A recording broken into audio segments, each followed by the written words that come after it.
Good evening. Welcome to this webinar series on fascinating facets of yoga. This is a webinar series being organized by RKMVery in commemoration of the International Day of Yoga and also the Azadi ka AmritMahotsav. This webinar series is sponsored by the Inter-University Center for Yogic Sciences. Today we have with us a very eminent doctor from NIMHANS, Bangalore, Dr. Ravindra, who is going to talk on yoga science, especially the mystery of consciousness from the neuro-physiological perspective. Dr. Ravindra is an associate professor in the Department of Neurophysiology, and he is also one of the active members of the Center for Consciousness Studies at NIMHANS, and he is a very good friend of ours, and he has given us time amidst his busy schedule, and we are really thankful to Dr. Ravindra for agreeing to deliver his talk. And with these few words, I really request Dr. Ravindra to take the stage. Over to you, sir. Let me share the slides.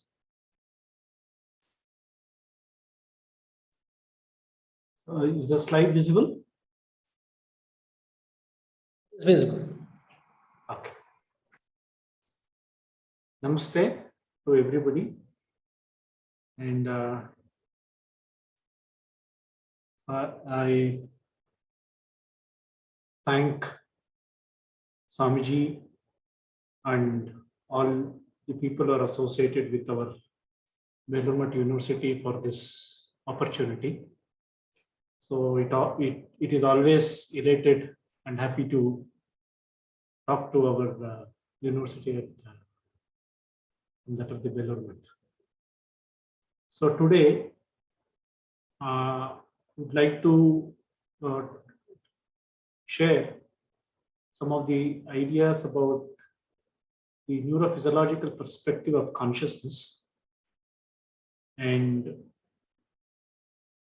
what are the theoretical challenges, okay, that we generally face when we want to empirically collect, say, some data as far as the consciousness is concerned.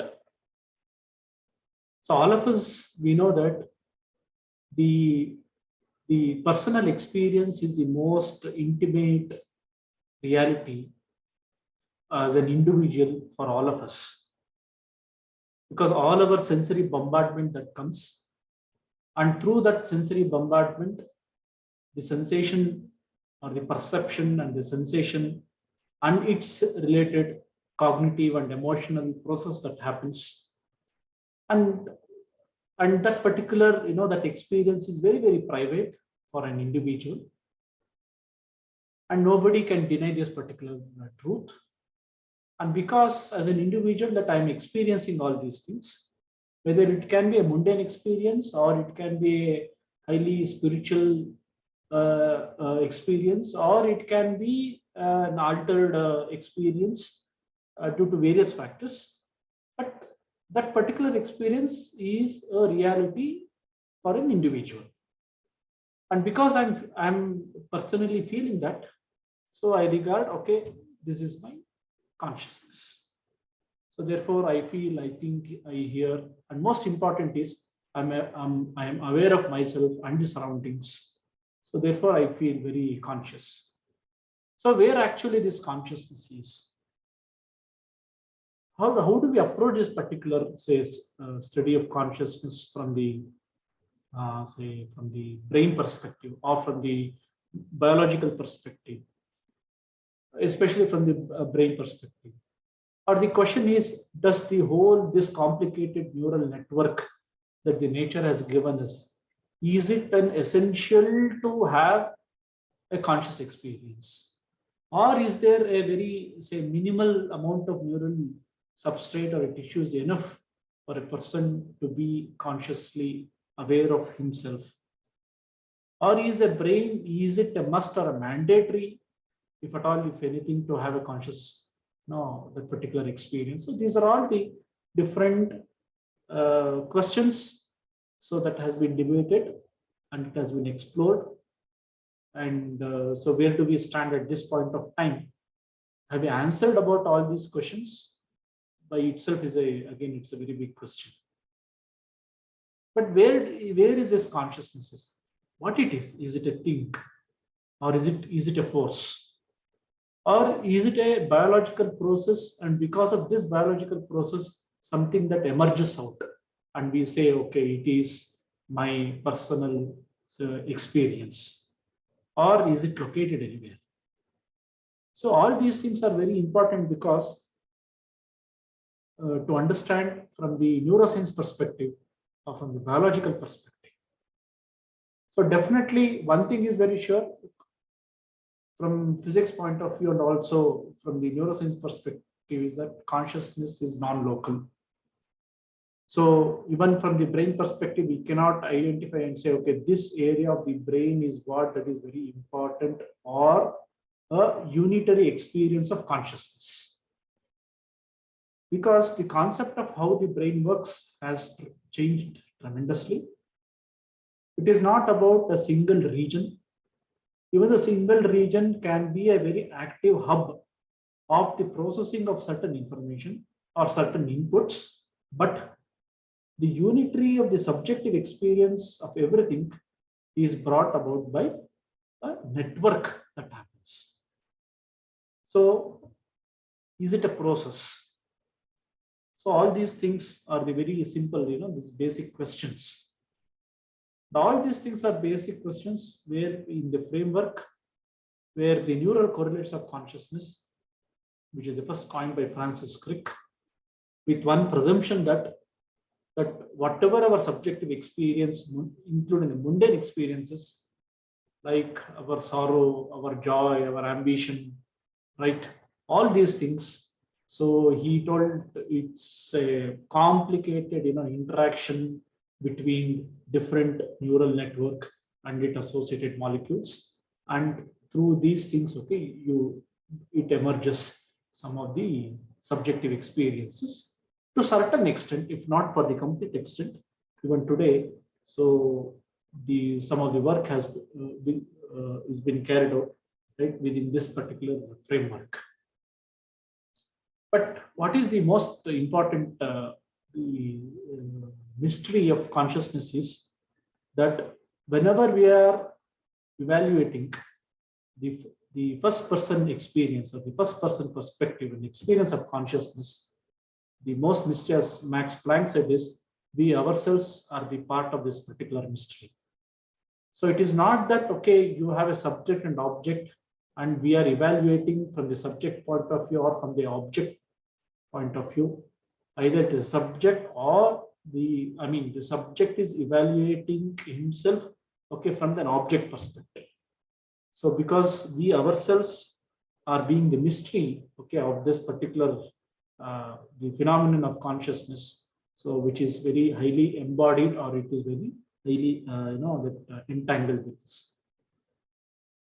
But if you look at the features of consciousness, what are the features of consciousness? The features of any conscious perception, it can be a routine conscious perception or the highly developed the conscious perception. So it can be because of meditation practice, or it can be pathologically, or it can be for any, say, drugs, whatever it is. Three important characteristics is there. One is you have a unity of conscious experience. Now, what do you mean by this unity of conscious experience? See, at this point of time, I am talking, all of you are listening. You are also, say, looking at me if I am visible. And whatever, I'm saying, so some of you are understanding it. And you are understanding at the same time, you are also evaluating, judging. See, all these things as an experience, everything is happening as a continuous phenomenon that is happening. Even though these are all different processes, auditory process is different, visual process is different, or thinking process is different as far as the brain is concerned. But for my subjective experience, everything is happening at the same time. So this is one of the important characteristic of a conscious experience, that despite of having a different physiological process that happens with a different location, okay, in the brain, but as a subjective experience, I experience it as a unity or a conscious experience. Not only that, within the unity or the conscious experience, there is a lot of plurality also. What do you mean by plurality? Of course, means you are hearing, you are seeing, you are thinking, you are also awareness of your surroundings. So these are all plural things, multiple things, but of having a common experience. And this experience, it is graded in different complexities and also with that of the intensity. And this graded complexity and intensity, it depends on the efficiency from the neuroscience perspective. It depends on the efficiency of the neural network from both from the developmental perspective, the natural developmental perspective, and also because of the various practices like that of a meditation practices, that how fine we tune, right, this particular network. So we have a different intensity or the different complexities of this conscious experience. Now, the modern philosophy of mind from the Western philosophical perspective. So it tells that the neural substrate should be there for an experience to happen. And the conscious experience and the mental representation of this experience is grounded in the brain activity. This is the philosophy of mind that it focuses. And mind has a different characteristic, as we know. We have sensory thoughts, the volition, motor. So all these things are there, including emotion. These are the things, okay, which forms the complexity of the mind. And the subjective experience, as I told you, that okay, we have a unitary experience, and continuously in time, okay, we are aware of, okay, whatever the sensations, okay, that we are getting. So we have a temporal awareness. We are also aware of the spatial, so that we have a spatial awareness. And these two are possible whenever we have an attention, which is a cognitive phenomena. And these things, it comes under for our subjective experience. And all these things, subjective experience is possible whenever the identification of self is there. So that is, we have that self-awareness also. All these complicated things is embodied, right? So within the biological system. So therefore, a terminology is also there, is called as embodied emotion or embodied cognition. So it is there. So it is there in the biological system. So to understand the phenomenological aspects, so our conscious experience is the first starting point for this. Now, what are the different ways in which, okay, these consciousness can be explored, or the features?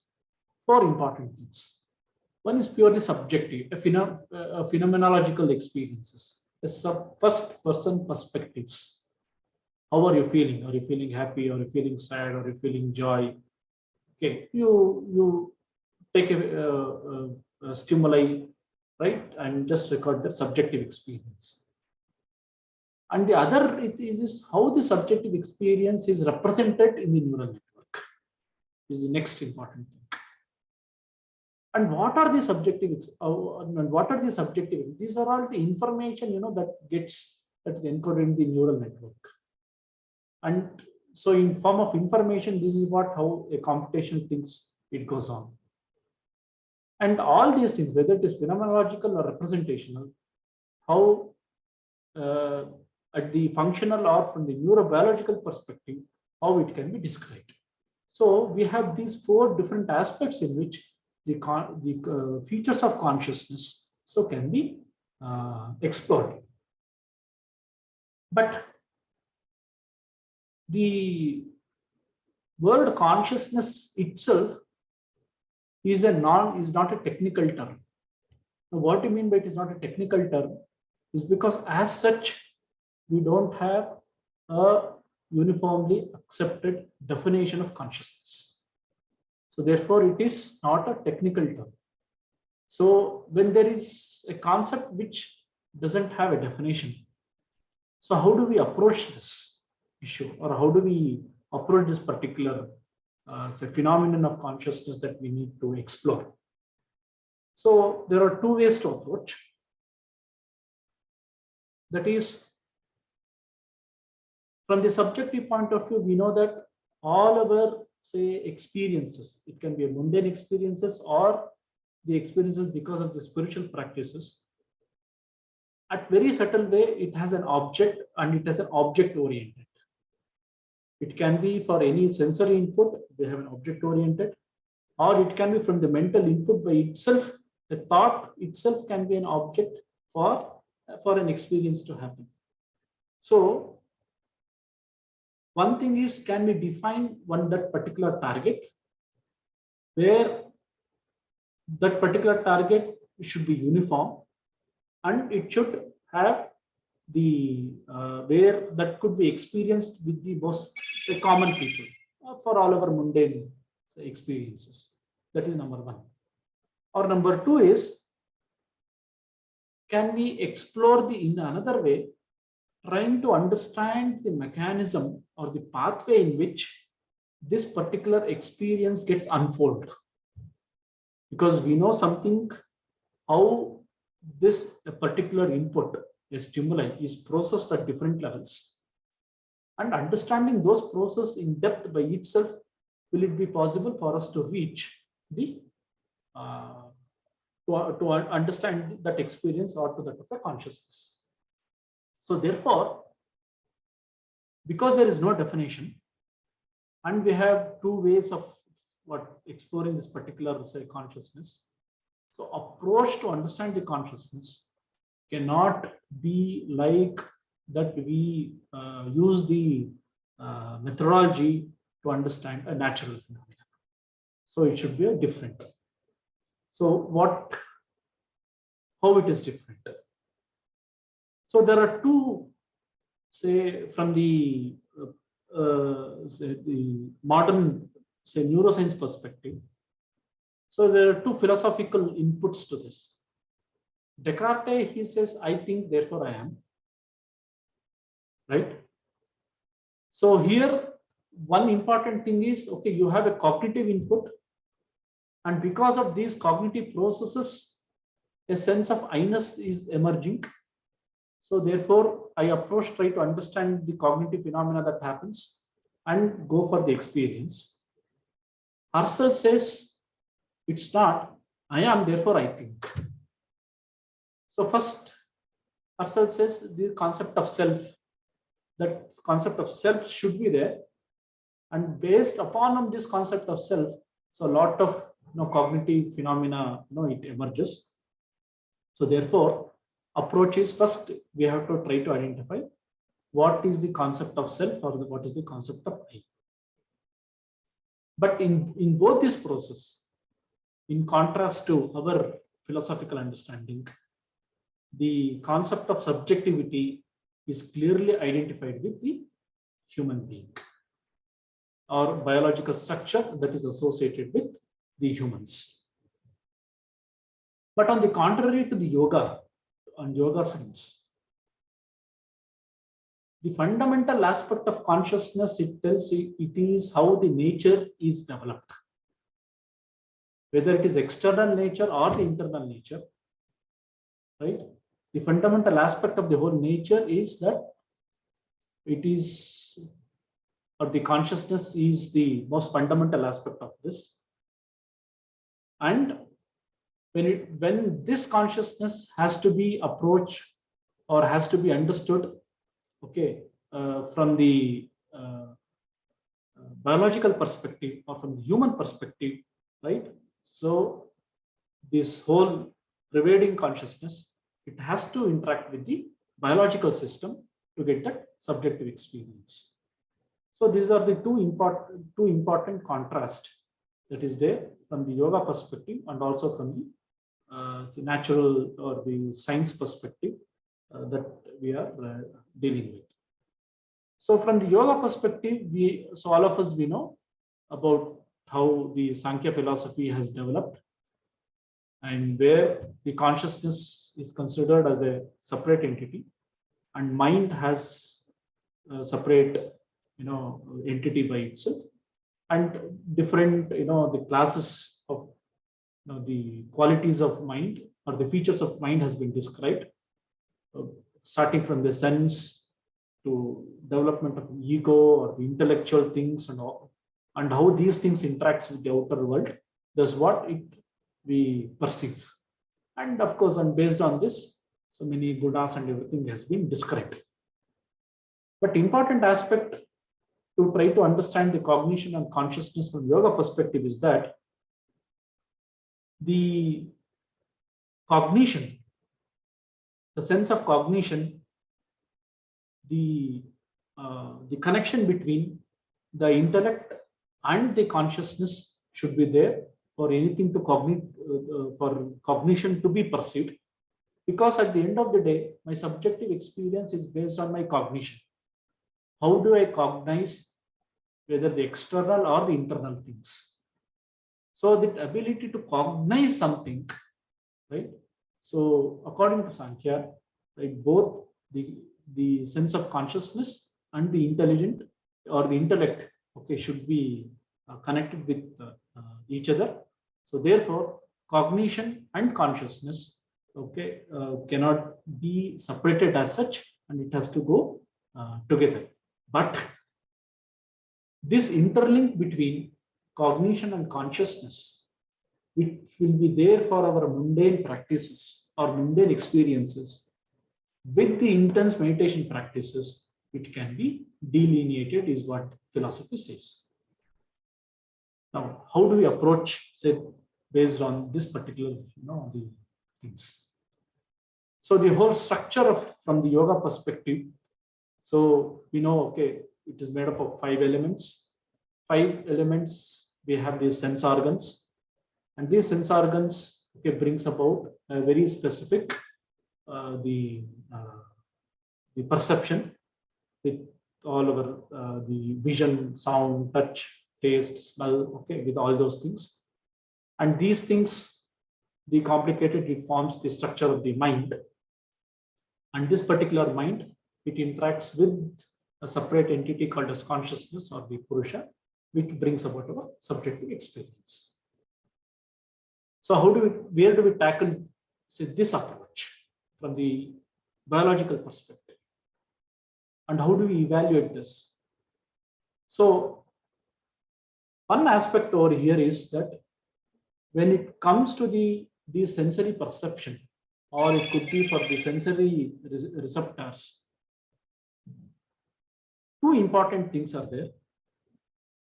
One is, can we modulate the sensitivity and the specificity of the sensory system, right, to build the skill and to build their capacity to cognize or to experience the more subtle things.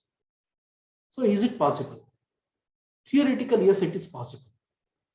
So even Patanjali Maharshi also said that, right, including memory, sleep, attention, all these things are modulatory factors, and it modulates the mind.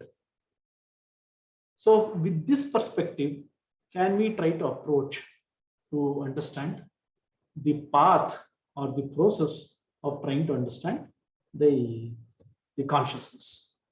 And also we know that from the yoga philosophy point of view, they've also described the internal factors or the internal faculties, right? Like intellect, ego, memory, right? All those things also form one of the complex of mind. And the evidences have shown the correlates for all these things. So in the mind, we have something, we know that in the brain, we have something called as default mode of networking, which has its own correlates for various psychological processes. The sense of the memory. So we have say different networks that that is responsible for the encoding and retrieval of the memory. For all our intellectual mind, which the Patanjali describes, so it has some network area in the at the frontal cortex. So now the emerging evidences have shown that for any of our subjective experiences, the interaction between these networks, how efficiently these networks either they correlate or anti-correlate, determines how we experience any sensation. Either it can be an external or can be that of an internal. So all these internal faculties in which where the Patanjali has described, some a bit of correlation can be there for all these neural networks can happen.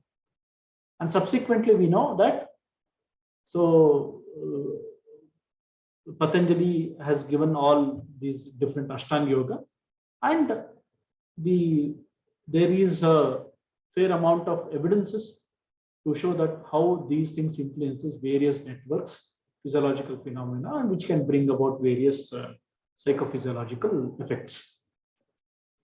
But most important thing is the very basic understanding of how, say, brain works is by the predicting. So brain predicts for all the inputs that comes. So based on the experience and learning from the experiences, it tries to predict the future events that can happen. So when the whole neural network, when it is a predicting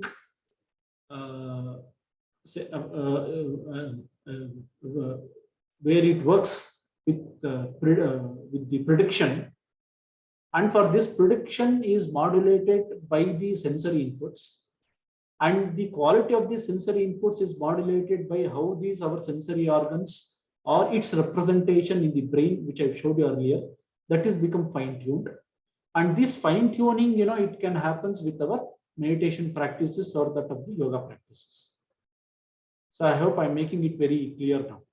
So we have a meditation practice or that of a yoga practice, whatever the school of meditation. This will fine-tune our sensory apparatus. And this sensory apparatus, because of interacting with a lot of our, can be the DMN network or executive network, which I showed you earlier, the internal faculties, it brings about some experiences. And based on these experiences and the memory, brain tries to predict, right, the future events. So all our output, the motor output or the behavioral output is based on that. How do we predict? But this prediction of this neural network, right, it costs a lot of, the energy and the resources that is needed for that. So from the evolutionary point of view, therefore, a faculty of attention and the awareness, okay, has been built up so that we can attend to one particular stimuli. We can select upon to the one particular stimuli, either external or internal, and we can have an awareness of that particular say stimuli and to go ahead with the prediction. Therefore, from the behavioral perspective and from the evolutionary perspective, attention and the awareness has been the more focal say psychological or neuropsychological perspective to enhance or to modulate the subjective experience. Now we'll try to understand how this, why I'm putting this attention and awareness is because either it can be for our mundane experience or it can be for our, say, meditative experiences, or maybe the practice of yoga or that of the meditation. So both this attention and awareness plays a very, very, very important role. Right. So now what is an attention? Attention is an executive function which allows what the focus of the mind to whatever the stimuli that is needed. So I have a 10 options, I can choose any one. Okay. Or say for example, I'm meditating, I can choose to what I should focus on. So that is attention. And what is awareness? Awareness is about the subjective feeling or the sensory process that happens, right, where I can build my experience, and based on this experience, right, I can really take that forward. So this attention and awareness, okay, is very, very important. Now, why this attention and awareness are very important is because the internal faculty, which I showed you over here, where Patanjali describes, right? It can be on intellect, or it can be of memory, or it can be of less focused mind, right? It depends on how these areas, they interact with each other, and it brings about an awareness. So based on our attention quality or the degree, so will be there our awareness. So we have a very highly focused attention, either for internal stimuli or for the external stimuli. So our subjective experience is also increased, right? So say for example, you have a very flow state. So I'm completely engulfed in one particular say thought or a work, or it can be meditative experiences, right? So I have a highly focused attention, and this focused attention brings about yes increasing my subjective awareness of the subjective experience also. So when we train both this focus attention and which can bring about a high subjective awareness, my quality of my subjective experience, will also increase. Now, so this is what how the whole interaction between my different areas of the brain have been demonstrated that the correlation or the anti-correlation of all those things can bring about this subjective experience. So it can be with the mind wandering or the awareness. Again, I can reorient to the stimuli. Okay, whichever I need to focus, I have a very sustained attention. So by giving a training, repeated training, repeated training, repeated training, so these different neural networks, they interact with each other, they correlate or they anti-correlate, with each other, and bring about my subjective experience. So therefore, from either it can be with our mundane experience or with that of a meditative experiences, it is the degree and the finding of the interaction with all these network. What are these network? It can be an alerting, that I have to be alert. Default or default mode of network is something like that of the mind wandering, because so I have a more mind wandering, means I need to really focus, right? Then, or it can be salience network, or it can be executive network. What is executive network? Is that where I have to decide, okay, no, my mind is wandering. I have to get back my mind to the whatever the stimuli that I have to attend to, and I have to orient towards that. So all these things, so it gets interacted, and with this interaction, so it has been shown that my experience, right, of with meditation practice, it goes on enhancing, and as the network with these different areas, so it becomes more finer and finer. So my subjective experience also will be more finer and finer. Now, but important thing, so which I want to try to put over here is that the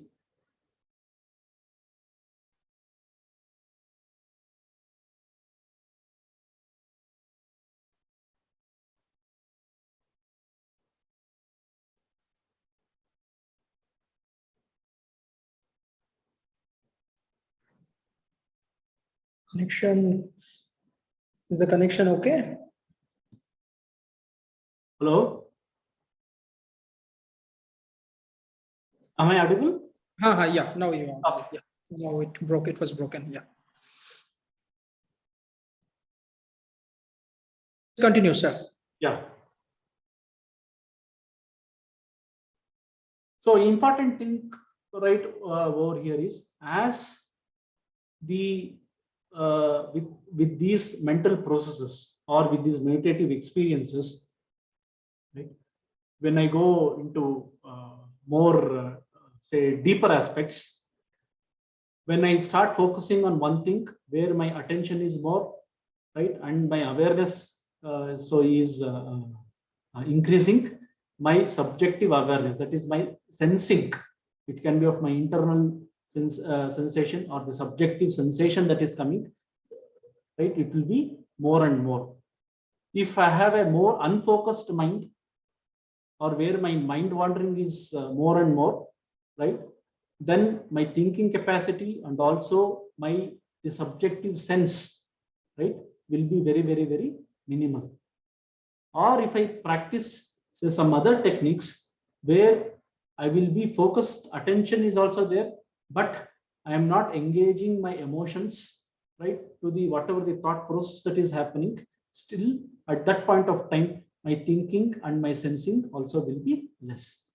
So this process, when I have a very distracted thoughts, which result in the less focusing, and less focusing is the less subjective experiences. Or with that of a training, I have a very highly focused mind. Highly focused mind, my thinking is very focused and it is very sharp. At the same time, my subjective experience is also more. And with these things, the predictability or the prediction of the brain, right, will get modulated. So what does it mean? So it means that I am changing the capability of my neural network for its prediction, because we presume that brain is a predicting apparatus, that it predicts based on my subjective experience. So here comes the statement of Swamiji when he says that you must have a very systematic training. You must practice to bring the mind under your control to attain that consciousness from which you will be able to study mind and remain unmoved by any of its wild gyrations. Otherwise, the facts that is observed is not reliable. Now, what do you mean by facts that is not reliable? Right? Whenever we get about when we tell about a subjective experience, we are not telling about the subjective experience, but that it will be our interpretation. So now this is a very big challenge, right, in the psychological studies. So if I say, are you happy? I am happy.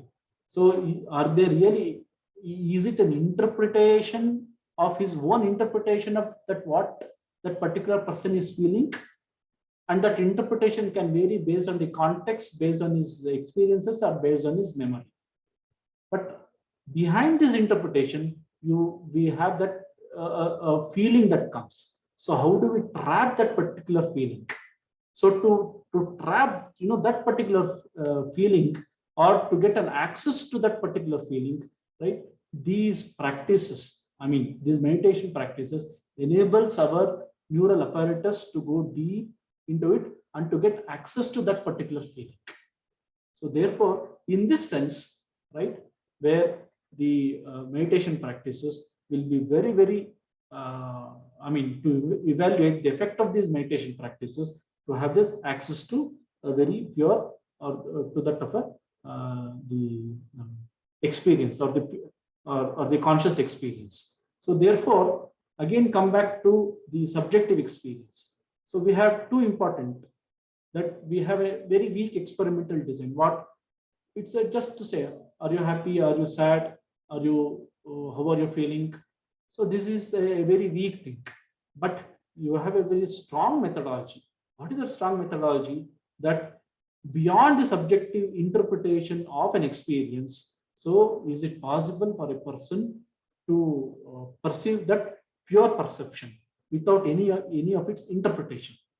So now the neurophenomenological aspects that is getting approached is one of the big challenge over here, because when we take brain as a predictive apparatus, so it is predicting something, but based on our cognitive memory, intelligence, and all those things, we are interpreting. So what actually brain wants to predict, and our verbal report will be based on these interpretation rather than that of a pure experience, is what the present say neurophenomenological field stands. So therefore, to have one of the challenges in the first person perspective is that how do we trap that pure experience without polluting it with the subjective interpretation of the thing.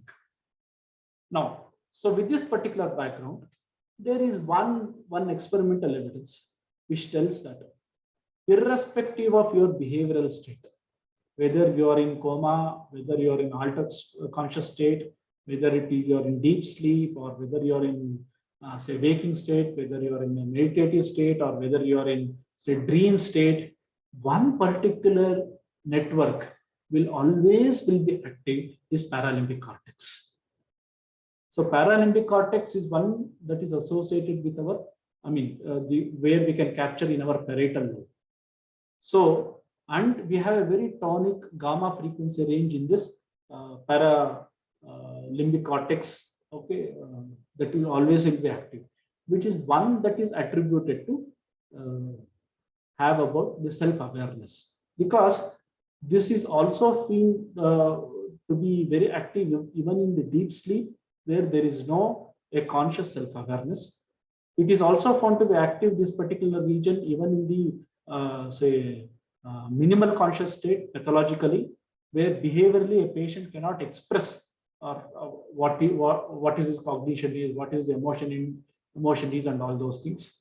So the underlying denominator, right, is that you have the activity of this paralimbic cortex. Not only this paralimbic cortex, so some of the laboratory experiments have shown that whenever we inhibit the activity of this paralimbic cortex, right, the conscious perception of self and others is not there. So this is what this particular graph says, that so you have everything about the self and also another person, but somewhere around, say, with even under the millisecond range, when we inhibit, okay, this particular say brain area, so distinguishing between the subject, me and other, is also gone, and this particular say area is active in all the behavioral states, okay, from the pathological to more physiological to sleep, or even to the in some of the meditative states also. So this is one of the common denominator, probably speaking, that where which will be active, which can represent probably of which we call it as self, because everywhere in all these things, that the sense of the self will be there. Now this is from the neuroscience perspective, but when it comes to the the philosophical perspective, now we know that, so it says that consciousness is not limited to mind-body complex, right, as such a phenomena. It is entirely a different phenomena. But whatever we experience, we with my mind-body complex and its interaction with the environment, right, my brain predicts. But how does, in case if we take this framework, how does this prediction of this interaction will get an access, okay, to the consciousness, where the philosophy tells that it is beyond mind-body complex. It is a separate entity, but it illuminates the mind-body complex, right? And also most important is the consciousness. It tells that without mind-body complex, right, it cannot be known, but consciousness can exist. So whether we take consciousness as an emergent property from the biological system, or the consciousness as a separate entity, but for the consciousness to express, we need one self-organizing, okay, self-evolving the biological system, that is, at least from the human perspective, for the subjective experience to have, we need the physiological system where it has to interact. So in either case that we approach, right, this understanding the biological system, right, is the key to understand that how actually this consciousness is emerged. Whether you take it as a school that tells it is an emergent property, or you say that consciousness is something beyond and where mind body complex has to access to that, as the yoga philosophy, it tells. In either case, right, this biological system, at least to have the subjective experience, is very, very important. So this is where actually the starting point where these biological system, okay, can interact or can start their journey, right, to understand the consciousness.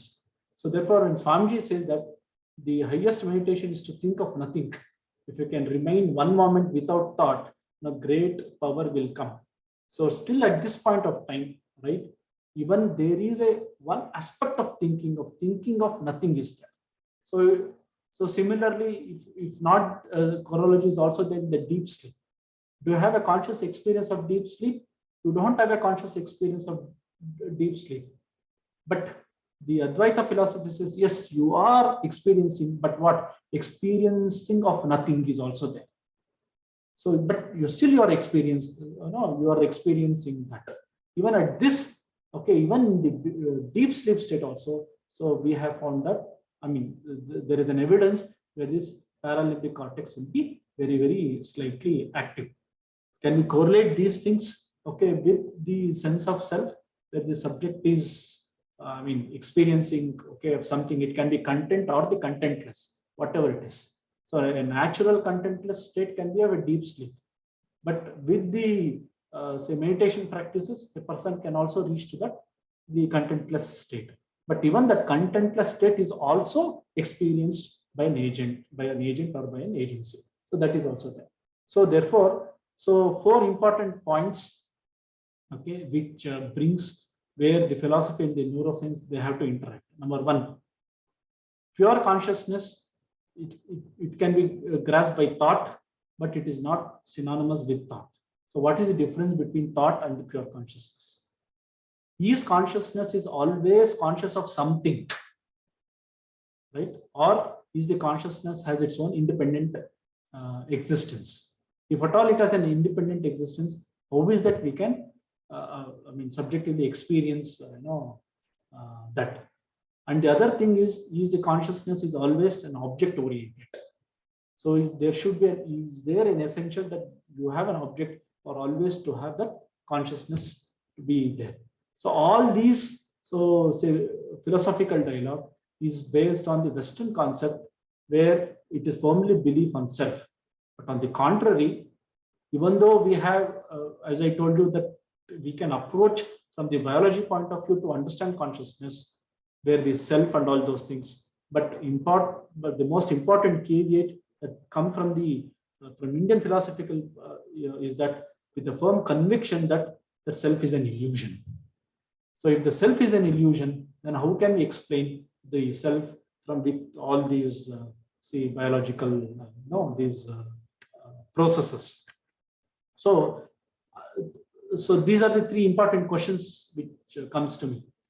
That if the practice of these spiritual practices is to transcend the experience, but to experience the pure consciousness is to transcend, right, these mind-body complex, then why is that we have to sharpen, right, our awareness and attention in the meditation practice to transcend this experience and to experience something else? Number 1. Number 2, right? Suppose if this is the path that you have to transcend the awareness and your mundane, say, experiences to reach the higher states of consciousness, then is this particular path, to evaluating this particular path, right, should be the focus of the study of consciousness, where we can trace the path that is described for experiencing that pure consciousness. So can the philosophy and the biology can interact in understanding this particular path? whether we try to understand the consciousness per se or not, it's a different story. But can we, when interacting, can the philosophy and the biology, we can interact to understand the trace, this particular path where my conscious experience, when it becomes more finer and finer and finer, and I can reach to the pure state of consciousness. So this is the one challenge, right? That one of the challenges that at this point of time, where the biology field or the neurosciences facing. So this is what just I wanted to share with you people. Thank you very much.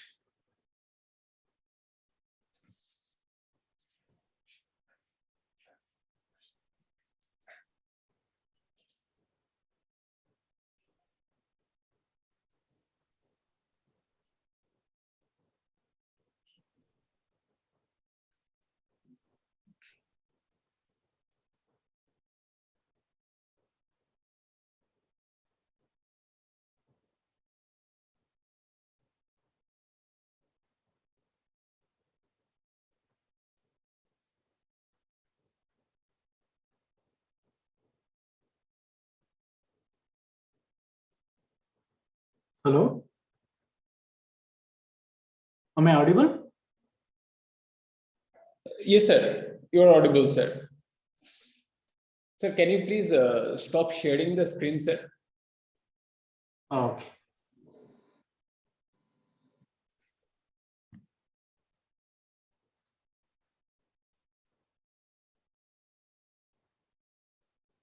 Yeah.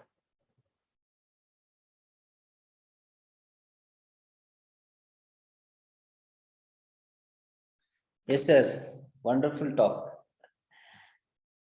So I was just telling, I think about 2 years ago, we were having an online meeting with yourself and Professor Bindu Kutti also. There you mentioned an experiment about counting the number of thoughts. Something was there, right?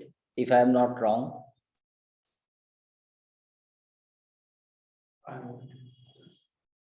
Sir, please unmute your mic.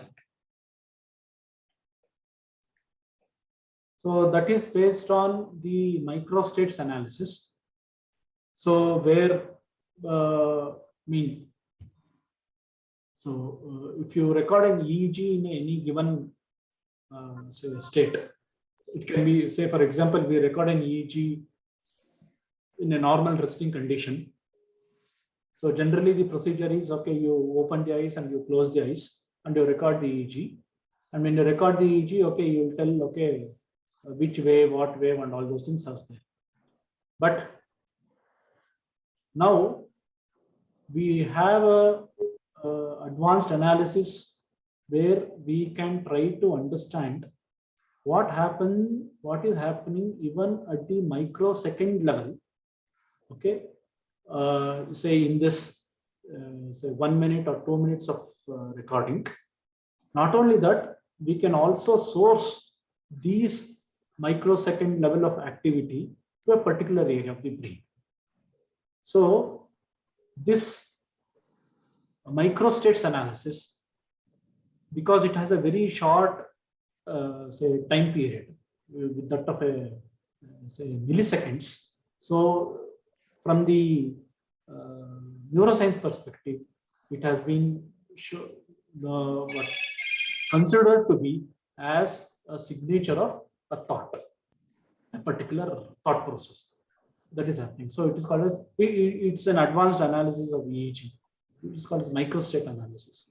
Now there are many papers, it is coming up with microstates analysis, with the mind wandering, with meditation practice, with focus, awareness, and all those things. So say, for example, suppose somebody is given a training to focus, right? So subjectively, he may say that, yes, I could really able to focus on something. But internally, so his mind may be wandering, here and there. So how do we capture that?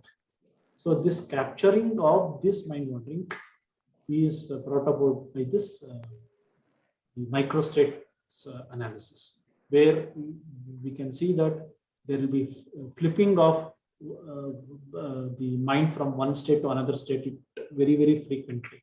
So we can analyze how frequently this activity is shifting and how it is shifting from say one to another. Say for example, they have categorized the 4 microstates, say 1, 2, 3, 4.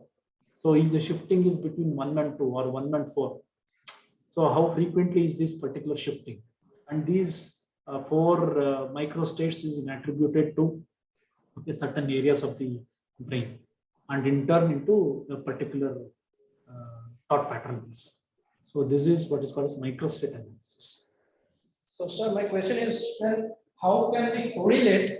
How can we correlate these microstates with the kind of, the degree of focus subjectively the person is focusing, suppose on the. See, if I'm in a flow state means that, say for example, I'm extremely focused on one particular aspect, or I'm thinking only on one particular aspect, I'm reading only on one particular aspect. So completely, so my mind is focused. So the shifting of this micro state, okay, between these different states will be very, very minimal. It won't be there. So it all depends on this dynamicity of this microstate that can be analyzed. So can this be a better process to understand during meditative practice? Definitely. Definitely. These fluctuations are both in these 2 dimensions, temporarily as well as spatially. You can see the change. Yeah. So here this is not about the spatial or temporal location of these signals. It gives the overall picture. So it gives the overall picture how actually these things are shifting with each other. Okay. And another question is, definitely our brain through evolution is predictive. So we can predict through experience some kind of events that is going to happen somehow, whether it's a major or a smaller event during a kind of stimulus presentation events, some areas it shows this predictive activity. So does that mean that what governs this predictive activity actually in the brain? Can we say it's the resting state activity? No, see, the governing of the factors which influence the prediction, right? It is based on the prior experience. So my prior experience and the memory play a very major part about how it gets predicted. And my earlier experience and the memory, it is based on my the interaction between the different networks, especially with default mode of networking on the frontoparietal or the executive network. So trial by trial learning may induce some changes in the ongoing activity or default mode. Yeah, as I fine tune, okay, my attention, my focus, and my subjective experience, definitely these network should get more and more refined. And when I get these more and more refined, definitely my predictability also should change.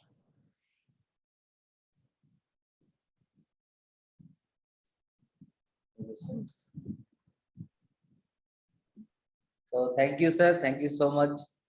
A very interesting topic. And I think you are also at CCS also. You are doing one conference in September, like last year.